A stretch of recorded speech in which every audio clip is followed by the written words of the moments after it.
नमस्कार, आप देख रहे हैं IBC 24। मैं हूं आपके साथ सृष्टि पांडे और सिटीलाइट में आप सभी का स्वागत है। बड़ी खबर है रायपुर से, जहां पर बदमाशों का उत्पात जारी है। राजधानी में बदमाशों का उत्पात थमने का नाम नहीं ले रहा। करीब 4 बाइक को बदमाशों ने आग के हवाले कर दिया। जानकी मंदिर के पास बैस बाजार की घटना है। कोतवाली थाना क्षेत्र का मामला है।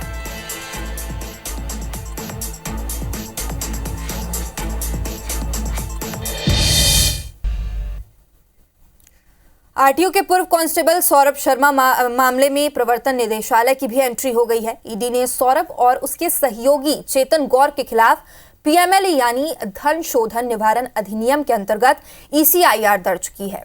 दूसरी ओर केंद्रीय राजस्व खुफिया निदेशालय यानी कि DRI ने मंडोरी में कार से गोल्ड कैश मिलने के मामले में जांच शुरू की। इस गोल्ड के विदेश से आयात किए जाने की आशंका को लेकर DRI आयकर विभाग के पैरेलल जांच करेगा। इस संबंध में निदेशालय के अधिकारी एक होटल और स्कूल से जुड़े निवेश की भी जांच कर रहे हैं। वहीं लोकायुक्त आय से अधिक संपत्ति मामले में सौरभ के खिलाफ FIR दर्ज की गई है। इस मामले में लोकायुक्त ने सोमवार को 5 आरोपियों को समन जारी किया। इनमें सौरभ शर्मा, उनकी मां, पत्नी चेतन सिंह गौर और शरद जायसवाल शामिल हैं। आपको बता दें कि 19 दिसंबर को लोकायुक्त और आयकर विभाग ने छापों में सौरभ शर्मा के ठिकाने से 235 किलो चांदी समेत कुल 8 करोड़ की नकदी और आभूषण बरामद किए थे। वहीं आयकर विभाग को भोपाल के मंडोरी के जंगल में 19 दिसंबर की देर रात कार से 52 किलो सोना मिला। 11 करोड़ कैश भी बरामद हुए। कार एक मकान के बाहर लावारिस हालत में मिली थी। सोने की कीमत करीब 40 करोड़ 47 लाख रुपए आंकी गई है। 19 दिसंबर को सुबह 7 बजे से रेड शुरू हुई। कार्रवाई के दौरान बहुत सारे डॉक्यूमेंट्स मिले, कैश मिला और जेवरात मिले, सोने चांदी के जेवरात मिले। उन सबको जब्त किया गया और जब्ती करने के बाद अभी आगे की विवेचना इसमें की जाएगी। इसमें जो मुख्य आरोपी है उसका नाम सौरभ शर्मा है। आयकर और लोकायुक्त के छापे को लेकर कांग्रेस नेताओं के आरोपों पर बीजेपी प्रदेश अध्यक्ष VD शर्मा ने पलटवार किया। उन्होंने कहा, जांच एजेंसी कानून के दायरे में काम करती है। जब तक कोई संस्था उसका उल्लेख ऑफिशियल नहीं करे, उस पर नहीं बोलना चाहिए। जो भी इसमें चाहे MP के हो या MP के बाहर के हो, उनके खिलाफ कानून अपना काम करेगा। जांच एजेंसी जब सारी रिपोर्ट पेश करेगी तब सारी बात साफ हो जाएगी। जांच कर रही किसी भी एजेंसी के बारे में मेरा कुछ कहना ठीक नहीं है। वहीं भूपेंद्र सिंह और गोविंद सिंह के बीच हो रही बयानबाजी पर VD शर्मा ने कहा कि संगठन अपनी पद्धति के अनुसार कार्रवाई कर रहा है। चाहे लोकायुक्त हो, चाहे EOW हो, चाहे ED हो, चाहे CBI हो, अपने कानून के दायरे में वो काम करती हैं। उसके आधार पर फाइंडिंग्स क्या होंगी, क्या उसमें चीजें निकल कर आ रही हैं, ये काम हमारा नहीं है और ये काम उनका भी नहीं है। ये उन संस्थाओं का काम है जो कॉन्स्टिट्यूशनल आधार पर कानून के दायरे में काम करती हैं। वो रिपोर्ट जब प्रस्तुत करेंगे तब ध्यान में आएगा कि ये कौन है, कहाँ का है, कैसे है। ग्वालियर के डबरा में दिनदहाड़े लूट की वारदात सामने आई। 5 हथियारबंद बदमाशों ने एक प्रॉपर्टी ब्रोकर के ऑफिस में घुसकर 14,50,000 रुपए की लूट की वारदात को अंजाम दिया। वारदात के बाद बदमाश रुपए लेकर भागते हुए CCTV कैमरे में कैद हुए हैं। दरअसल महेश हलवानी प्रॉपर्टी का कारोबार करते हैं। उनका कमल टॉकीज रोड पर ऑफिस है। सोमवार को उनका छोटा भाई मनोहर हवलानी ऑफिस में बैठा था, तभी 2 बाइक से सवार 5 बदमाश वहां पहुंचे और बंदूक की नोक पर 14,50,000 रुपए लूट ले गए। पीड़ित की शिकायत पर पुलिस ने केस दर्ज किया है और आरोपियों की तलाश शुरू कर दी है।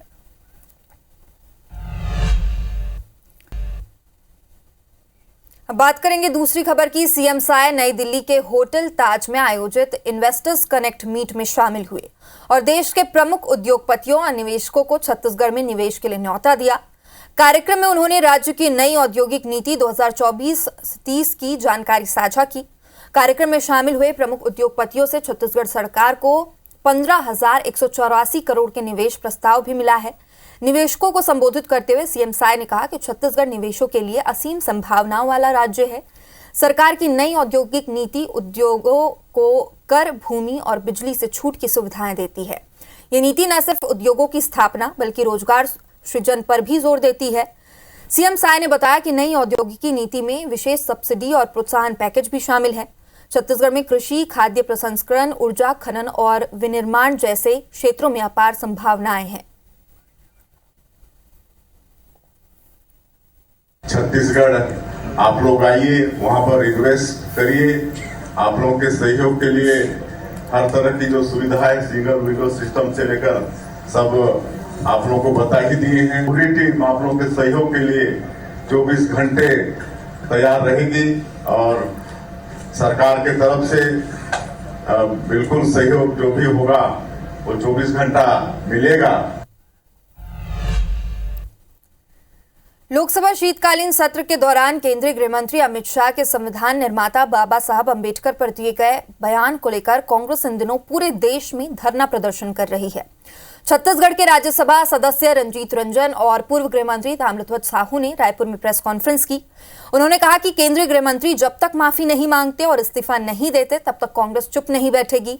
लोकसभा का शीतकालीन सत्र बाबा साहब अंबेडकर के अपमान के नाम से जाना जाएगा। हम चाहते थे कि सत्र में देश के ज्वलंत मुद्दों पर चर्चा हो, लेकिन सत्ताधारी दल इस सत्र को नहीं चलने देना चाहती थी। संविधान पर चर्चा के दौरान भाजपा के मुद्दे की बात छोड़कर कांग्रेस पर कटाक्ष किया। मामले में केंद्रीय गृह मंत्री का माफी नहीं मांगना और प्रधानमंत्री का उनके पक्ष में ट्वीट करना उनकी मंशा को जाहिर करता है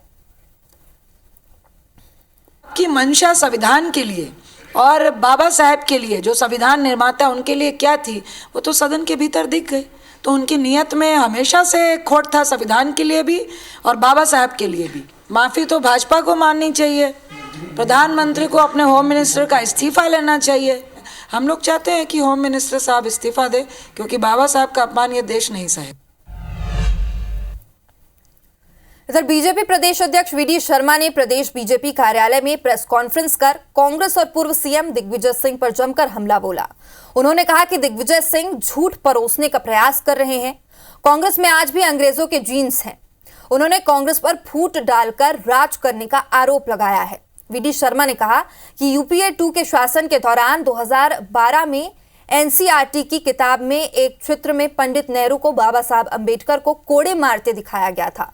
वीडी शर्मा ने कहा कि मोदी जी, अमित शाह जी और भाजपा का पूरा नेतृत्व बाबा साहब अंबेडकर और महात्मा गांधी के विचारों से परिपूर्णता के साथ काम करता है। मैं पूछना चाहता हूं कि कांग्रेस ने कब गांधी जी और बाबा साहब के विचारों पर काम किया? राहुल गांधी, सोनिया गांधी, प्रियंका गांधी और दिग्विजय सिंह जवाब दें कि बाबा साहब को देश में कानून मंत्री से इस्तीफा क्यों देना पड़ा था। बाबा साहब अंबेडकर को जब देश के अंदर कानून मंत्री से इस्तीफा देना पड़ा था, उसके बाद नेहरू जी का ऑन रिकॉर्ड वक्तव्य है कि इससे कोई अंतर नहीं पड़ता। इससे बड़ा अपमान देश के अंदर बाबा साहब अंबेडकर का किसने किया है? तो दिग्विजय सिंह जी, ये झूठ परोसना कांग्रेस बंद करे। कब तक इस देश को फूट डालो, राज करो? जो अंग्रेजों के जीन्स आज भी इनके खून में है। अगर कांग्रेस बाबा साहब अंबेडकर के बारे में सम्मान की बात करती तो राजीव गांधी से लेकर के गांधी परिवार को भारत रत्न मिल गए, लेकिन बाबा साहब अंबेडकर को भारत रत्न नहीं मिला था। किसने अपमान किया था? ग्वालियर जिले में बीजेपी ने संगठन चुनाव को लेकर खासी गुटबाजी चल रही है। मंडल अध्यक्षों की नियुक्ति के बाद बवाल मचा हुआ है। पार्टी में गुटबाजी और कलह सामने आई तो वहीं कांग्रेस को तंज कसने का मौका मिल गया है।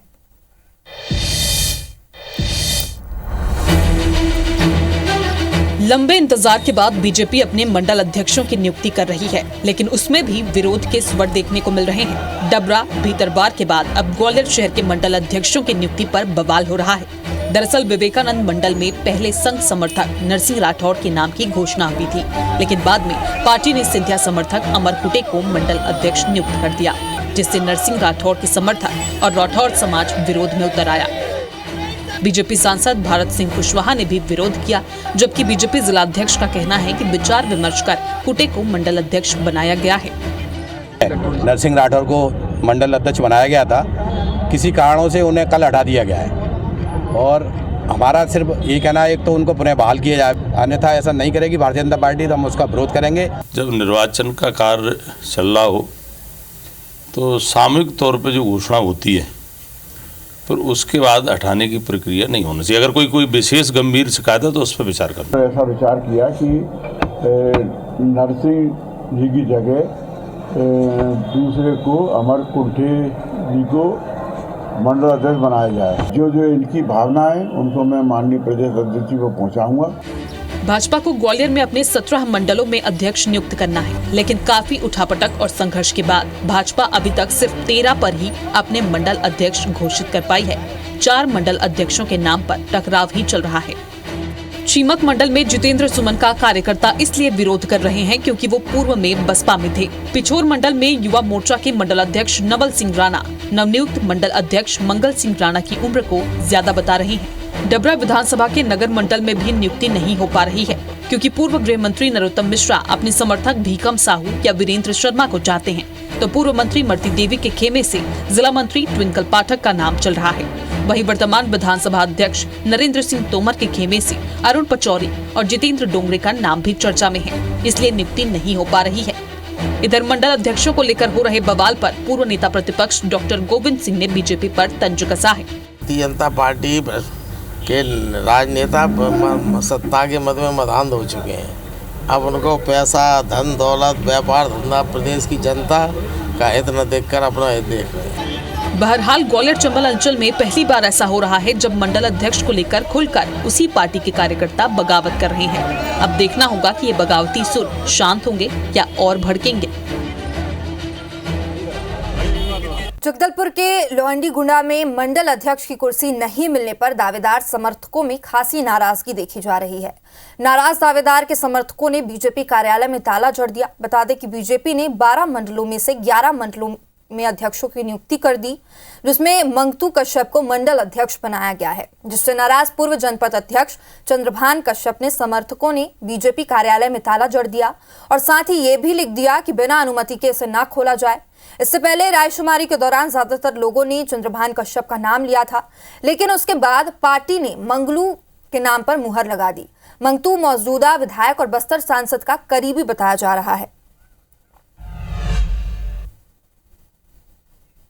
इधर बिलासपुर में निकाय चुनाव से पहले नगर निगम के विशेष सम्मेलन को लेकर राजनीति गर्मा गई है।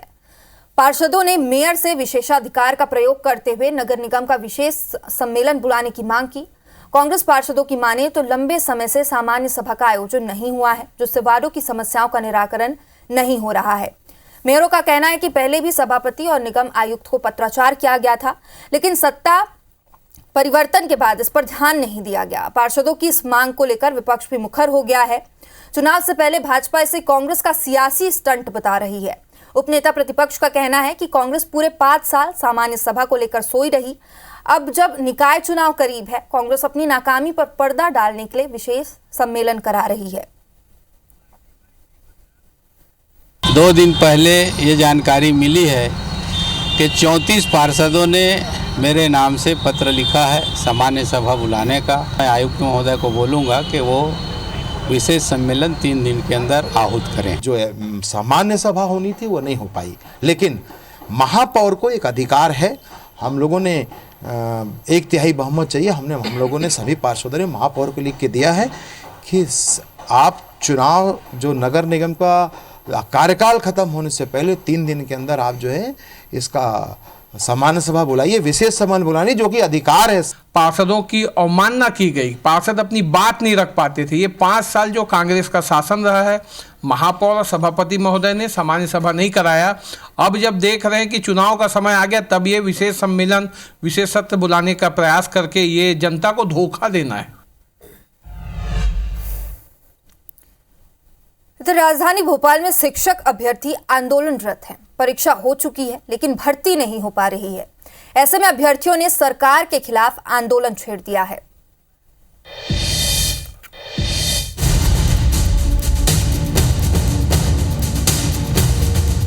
राजधानी भोपाल के रानी कमलापति स्टेशन से लेकर डीपीआई तक वर्ग 1 के अभ्यर्थियों ने धरना प्रदर्शन किया। पूरी रैली में ये दंडवत प्रणाम करते हुए निकले। इनका कहना है कि अच्छे अंक लाने के बावजूद कई अभ्यर्थियों का सिलेक्शन नहीं हो पा रहा है। ऐसे में पदों की संख्या बढ़ाई जाए।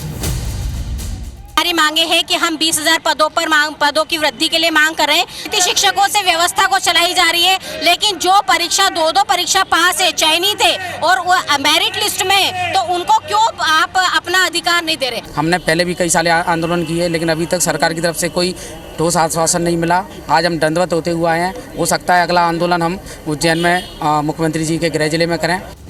2018 से अब तक 5 साल बाद परीक्षा आयोजित की गई, फिर भी पद इतने कम क्यों हैं? मांग पूरी नहीं होने पर अभ्यर्थियों ने उज्जैन में उग्र प्रदर्शन की चेतावनी भी दी है। त्रिपुरा के ब्रू आदिवासियों को दी गई करोड़ों की सौगात को केंद्रीय मंत्री ज्योतिरादित्य सिंधिया ने ऐतिहासिक कदम बताया है। सिंधिया ने कहा कि ब्रू आदिवासियों के लिए यह बहुत महत्वपूर्ण है। त्रिपुरा का ये जनजातीय समाज हमारे देश का वैभव है। ये जनजातीय समाज हमारे देश की पूंजी है। उत्तर पूर्वी राज्यों की इस पूंजी को राष्ट्र पटल पर ही नहीं बल्कि विश्व पटल पर ले जाने का काम मोदी जी कर रहे हैं। आपको बता दें कि रविवार को अमित शाह ने त्रिपुरा में ब्रू आदिवासी समुदाय के सदस्यों के लिए आवास योजना, 5,000 मासिक देने सहित 668 करोड़ रुपए की 13 विकास परियोजनाओं का लोकार्पण और शिलान्यास किया है। ब्रू आदिवासियों के विकास के लिए 40 साल बाद उनका पुनर्वास इस योजना के जरिए किया जा रहा है।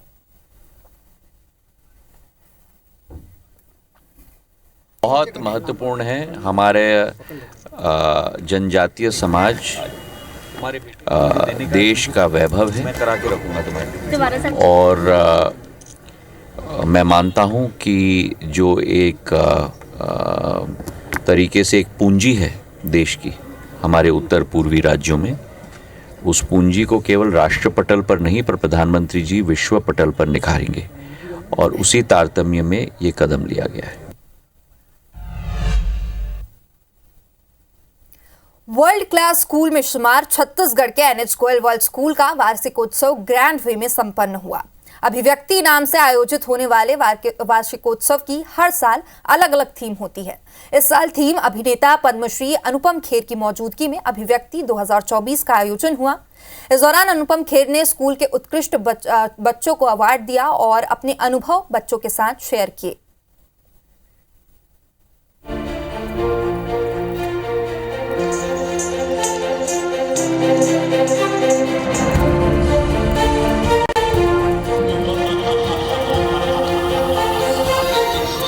तस्वीरें राजधानी रायपुर के NH गोयल वर्ल्ड स्कूल के वार्षिकोत्सव अभिव्यक्ति 2024 की हैं। इस बार फिल्म अभिनेता पद्मश्री अनुपम खेर कार्यक्रम में मुख्य अतिथि रहे। स्कूल के उत्कृष्ट छात्रों को अनुपम खेर के हाथों अवार्ड मिला।